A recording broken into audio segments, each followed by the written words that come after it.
ओम शांति। जानिए आपके द्वारा किए गए पुण्यों का फल आपको कब और कैसे मिलता है। जो भी हम कर्म करते हैं उसका फल हमें जरूर मिलता है, चाहे वो पुण्य हो या पाप हो, ये तो आप सभी जानते हैं। और ये भी आप अच्छे से आज समझ लीजिए कि आपके द्वारा किया गया पुण्य कभी व्यर्थ नहीं जाता है, उसका भी फल मिलता है। और आपके द्वारा जो पाप किया जाता है उसका भी आपको फल भोगना पड़ता है। जो आप कर्म करते हैं, जो पुण्य कर्म करते हैं, तो वो पुण्य कर्म आपका कर्म संचित होता रहता है और ज़रूरत पड़ने पर आपके काम में आता है। अगर कोई व्यक्ति बहुत तरक्की कर रहा है, जैसे आपने देखा होगा, हमने प्रैक्टिकल में देखा है, बहुत लोगों ने बताया भी है कि कई बच्चे होते हैं जो बहुत जल्दी तरक्की कर जाते हैं, आगे बढ़ जाते हैं अपने जीवन में, जल्दी उनको जॉब मिल जाती है।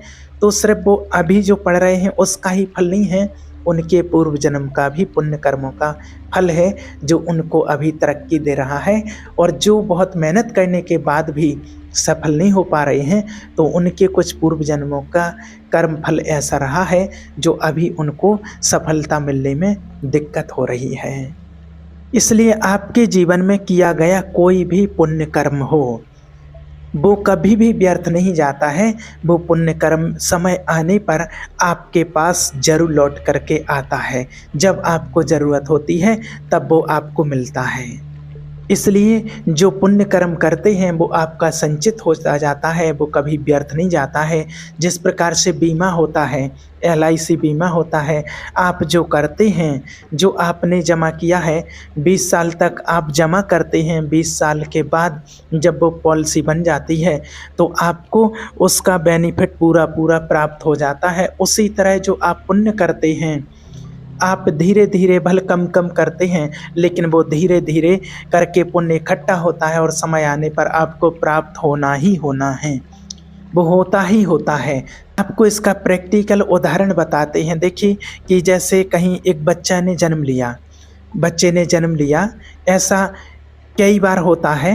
मान लीजिए कि 20 नवंबर को 2 बच्चे पैदा हुए, एक एग्जाम्पल। अब एक बच्चा पैदा होता है अमीर व्यक्ति के यहाँ, धनवान व्यक्ति के यहाँ, और एक बच्चा पैदा हुआ है गरीब के यहाँ। अब दोनों बच्चे पैदा हुए और दोनों बच्चे पैदा होते ही एक बच्चा अमीर हो गया और एक बच्चा गरीब हो गया। ऐसा होता है ना। एक बच्चा फुटपाथ पर पैदा होता है और एक बच्चा बड़े बड़े धनवानों के घर में पैदा होता है। एक बच्चा पैदा होता है तो चांदी के झूले में उसे झूला झुलाया जाता है, सोने की चम्मच से उसे दूध पिलाया जाता है। और एक बच्चा पैदा होता है तो उसको लकड़ी का झूला नसीब नहीं होता है, उसकी मैया अपनी साड़ी एक इस पेड़ से और उस पेड़ से बांध देती है और साड़ी का झूला बना करके उसको झुलाती है। ऐसा आपने देखा होगा। एक ही तारीख में 2 बच्चे पैदा हुए, एक बच्चा गरीब के यहाँ तो गरीब और अमीर के यहाँ तो अमीर। अब बताओ आपके उस पैदा हुए बच्चे ने कौन सा पुण्य कर लिया कि सोने की चम्मच से दूध पी रहा है, और इसने कौन सा पाप कर लिया जिसे झूला तक नसीब नहीं हो रहा है।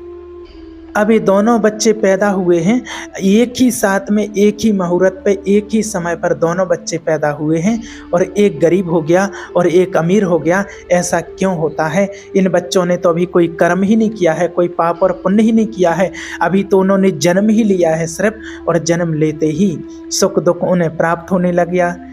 ऐसा होता है, आपने भी देखा होगा प्रैक्टिकल में।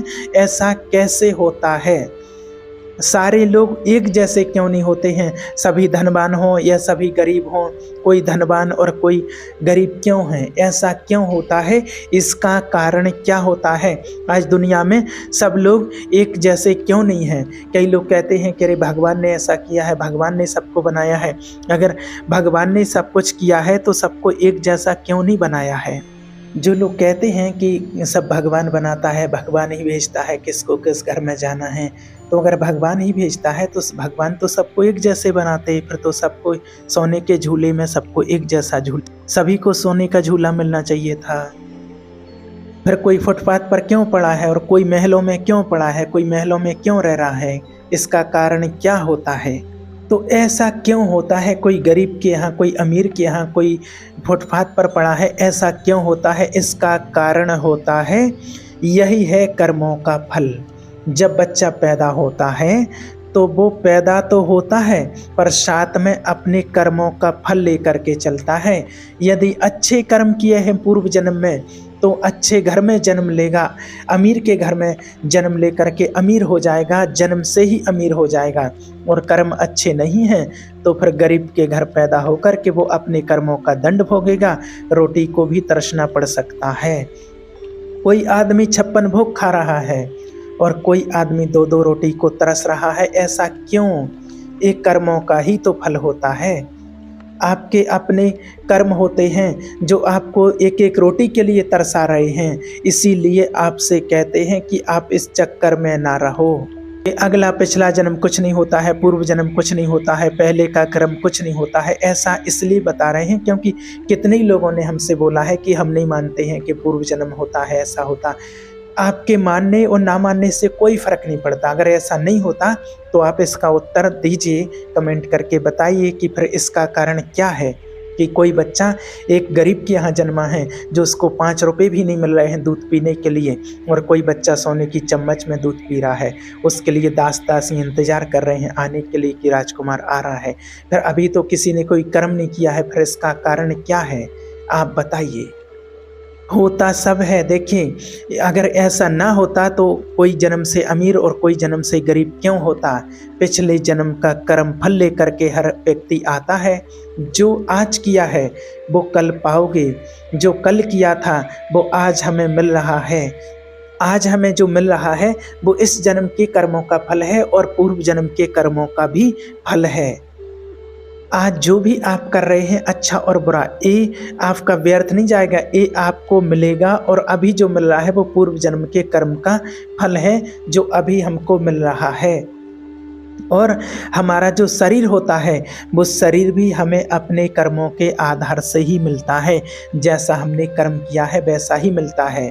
आज अगर कोई लंगड़ा है तो वो क्यों है, आज कोई बहरा है तो क्यों है, आज कोई अंधा है तो क्यों है, उसका कारण क्या है।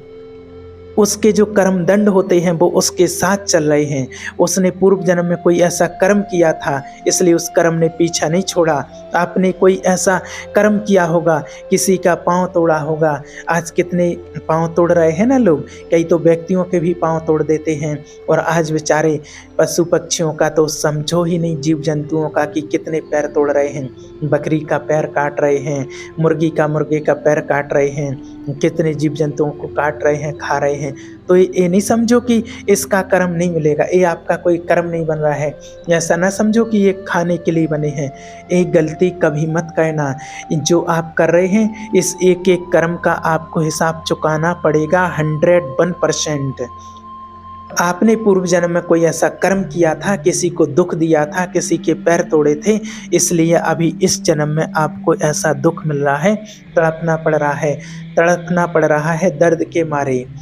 किसी को सताया होगा बहुत, इसीलिए अभी इस जन्म में ये दंड मिला है, ये दंड प्राप्त हुआ है। को न काहू को सुख कर दाता, को न काहू को सुख कर दाता, निज कृत कर्म भोग सब भ्राता। कर्म कभी किसी का पीछा नहीं छोड़ता है। जो जैसा कर्म करता है उसका फल भोगना ही पड़ता है। ना तो अच्छा कर्म साथ छोड़ता है और ना ही बुरा कर्म साथ छोड़ता है। इसलिए आपसे कहते हैं कि अच्छी करनी कर लो रे भैया, कर्म न करियो काला, लाख आंख से देख रहा है तुझे देखने वाला। यहाँ तक कि ये बात भी आपको समझनी चाहिए कि यदि आप कोई बुरा कर्म कर रहे हैं तो आप ये न समझें कि आपको कोई देख नहीं रहा है। आपको देखने वाला बैठा है और वो 24 घंटे देख रहा है। वो हमेशा ऑनलाइन 24 घंटे उसका कैमरा चालू है। आज जब व्यक्ति दुनिया में कोई गलत काम करता है तो आजू बाजू तो चारों तरफ देख लेता है, लेकिन ऊपर की तरफ कभी नहीं देखता है कि ऊपर से भी कोई देखने वाला है, क्योंकि उसका डर नहीं है। आजू बाजू वाले इंसानों का डर है, इसलिए आजू बाजू में देख लिया। ऊपर वाले का डर नहीं है, इसलिए ऊपर की तरफ कोई देख नहीं रहा है। लेकिन ऊपर की तरफ देखना चाहिए, हमेशा स्मृति रहना चाहिए कि वो आपको देख रहा है 24 घंटे। और यहाँ तक कि एक बात और बता दें कि आपको जो पति पत्नी मिले हुए हैं, जो आपको जो पत्नी मिली है, जो पति मिले हैं, फिर आपको सुंदर अच्छी संतान मिली है, अगर आज्ञाकारी संतान मिली है, चरित्रवान संतान मिली हुई है, अगर आपकी पत्नी बहुत अच्छी है संस्कारी, पति बहुत अच्छे संस्कारी हैं, बेटे बहुत अच्छे संस्कारी हैं, तो आप समझना कि ये आपके पुण्य से आपको प्राप्त हो रहा है। यदि पत्नी गलत रास्ते पर चल जाए तो वो आपके पापों का फल है। इसलिए पत्नी को दोष ना दिया करो कि सुनती नहीं हो, ये आपके कर्म दंड ही तुम्हें पत्नी के रूप में प्राप्त हो रहे हैं। कई पत्नियां तो ऐसी होती हैं कि जो पति पर हाथ भी उठा देती हैं, ऐसा भी देखा गया है। ये कभी ना कभी किसी ना किसी जन्म के कर्म का फल है। कभी आपने उसको सताया होगा किसी रूप में, तो इस जन्म में वो पत्नी बन करके आई है और आपको सता रही है। बेटा अगर बहुत अच्छा है आपका, आपके पैर दबाता है, तो आपने अच्छे पुण्य किए हैं। अगर बेटा आपको डंडे से मारता है तो ये आपके कर्म का फल है। किसी न किसी जन्म में आपको सताया होगा, तो वही आपका बेटा बन करके आ गया है। अब वो आपको सता करके अपना हिसाब किताब बराबर कर रहा है। एक कर्म भूमि है, इस संसार को कर्म भूमि कहा गया है। एक कर्म भूमि है, इस बात को अच्छे से याद रखना। यहाँ कर्मों का ही मिलना है, जो कर्म करते हैं उसको वैसा ही फल मिलता है। अच्छे अच्छे सन्यासी, ऋषि, मुनि, तपस्वियों को भी अपने कर्मों का फल भोगना पड़ा, तो हम और आप तो कौन हैं। इसलिए अपने कर्मों पर ध्यान दीजिए। और अभी इस टाइम पर अगर आपके साथ कुछ हो रहा है तो उसको संभालिए और आप समझिए कि कभी ना कभी मैंने ऐसा कोई कर्म किया था, उसका फल मुझे मिल रहा। मैं किसको दोषी बनाऊं, किसको दोष दूं, आप खुद विचार कीजिए। ना देना दोष किस्मत को, विपत्ति तो सब पर आती है। विपत्ति आई राजा दशरथ पर जब श्री राम जी जा रहे थे वन को। इसलिए कहते हैं कि ना देना दोष कैकई को, ना देना दोष कैकई को, विपत्ति तो सब पर आती है। तो ये जो हमारे जीवन में संकट और विपत्ति आती हैं, ये हमारे कर्मों का फल है। आप में से कोई माने या ना माने, लेकिन आप निश्चित मानिए कि आपको जो मिला है, जो पति या पत्नी या बेटा बेटी आपको जो मिले हुए हैं, वो आपके कर्मों का फल है। वो आपकी पत्नी नहीं है, वो आपका कर्म फल है। आपका कर्म ही आपको पत्नी के रूप में मिलता है, आपका कर्म ही आपको आपके पुत्र के रूप में मिलता है, आपका कर्म ही आपका बेटा बन करके आ गया, आपका कर्म ही आपकी पत्नी बन करके आ गई। आपने अच्छा कर्म किया होगा तो वो आपको अच्छा सुख देगी, सुख देगा, और अगर आपने बुरा किया होगा तो आपको दुख भी देगी और दुख भी देगा। इसलिए कभी ये ना कहें कि हमारी पत्नी बुरी है, हमारा बेटा बुरा है। बुरा पति पत्नी या बेटा नहीं होता है, बुरा परिवार नहीं होता है। बुरे तो हमारे अपने कर्म होते हैं, जिनको हमें भोगना ही होता है। और हम सारी ज़िंदगी हम दूसरों पर दोष लगाते रहते हैं कि बेटा बुरा है, बेटी बुरी है, पत्नी बुरी है, पति बुरा है। बुरा कोई नहीं है, बुरा तो है तो आपका कर्म बुरा है। इसलिए कहा जाता है कि बुरा जो देखन में चला, बुरा ना मिलिया कोई, जो दिल खोजो आप ना। तो जब आपने अपने अंदर खोज कर देखा तो हमसे बुरा ना कोई। जो हमने ही बुरे कर्म किए थे वो ही हमें मिल रहे हैं। और हमें क्या लगता है कि ये बुरे हैं, वो बुरे हैं, पत्नी बुरी है, पति बुरे हैं, बेटा बुरी है, बेटी बुरी है, सास ससुर बुरे हैं, ये हैं वो हैं, सब इसमें लगे रहते हैं। लेकिन बुरा कोई नहीं है, बुरा है तो हमारा कर्म। इसलिए आज से दोष किसी को भी नहीं देंगे। आपको जो सुख मिल रहा है, जो दुख मिल रहा है, उसका जिम्मेवार कौन है? आपके सुख और दुख का जिम्मेवार कौन है? आप खुद हो जिम्मेवार, दूसरा और कोई नहीं है। आप स्वयं ही उसके जिम्मेवार हो। हमारे सुख और दुख के जिम्मेवार हम स्वयं होते हैं, कोई और दूसरा नहीं होता है। हम ही दोषी हैं।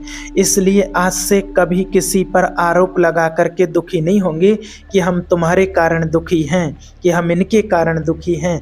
आप अपनी प्लानिंग बेहतर करो, अपना कर्म अच्छा करो, बेहतर करो। और आपके अच्छे कर्म करने के बाद भी अगर कुछ हो रहा है तो वो आपके कर्मों का फल है, इसको निश्चित मानिए। इस जन्म में अगर आपने अच्छे कर्म किए हैं और उसके बावजूद भी आपके साथ कुछ गलत हो रहा है तो ये आपके पूर्व जन्म के कर्मों का फल है। पूर्व जन्म में आप कुछ करके आए हैं जो आपको वो अभी मिल रहा है, ये बात 100% सत्य होती है। अर्जुन को श्री कृष्ण जी ने, भगवान जी ने गीता सुना दी। अब अर्जुन तुम लड़ो या ना लड़ो, मर्जी आपकी है। और अर्जुन जीते नहीं, एक बात और आप मान लीजिए, और कौरव हारे नहीं। कौरवों का जो कर्म था, जो गलत कर्म थे उनके गलत कर्मों ने ही हरा दिया। कौरवों को अर्जुन ने नहीं हराया, कौरवों को पांडवों ने नहीं हराया, उन पे गलत कर्मों ने ही उनको हरा दिया और पांडवों के अच्छे कर्म ने उनको जिता दिया। और रावण को राम जी ने नहीं मारा, श्री राम जी ने नहीं मारा, रावण के पापों ने, रावण के गलत कर्मों ने ही रावण को हरा दिया। रावण के जो कर्म थे, जो गलत कर्म थे उसके, और वो गलत कर्मों के कारण ही उसकी हार हुई थी। कर्म ही हर किसी को, हर एक व्यक्ति का कर्म ही उसको दंड देता है। इसलिए कहते हैं, को न काहू का सुख कर करदाता, निज कर्म कृत सब भोग भ्राता। हर व्यक्ति अपने कर्मों का फल भोग रहा है, इस बात को आप निश्चित मान लीजिए। इसमें और किसी का कोई दोष भी नहीं होता है। इसलिए अपने कर्मों पर हमेशा टेंशन रखें, अपने कर्मों पर हमेशा ध्यान दें। आपके एक एक कर्म का हिसाब होता है, अपने कर्मों से कोई बच नहीं पाता है। ओम शांति।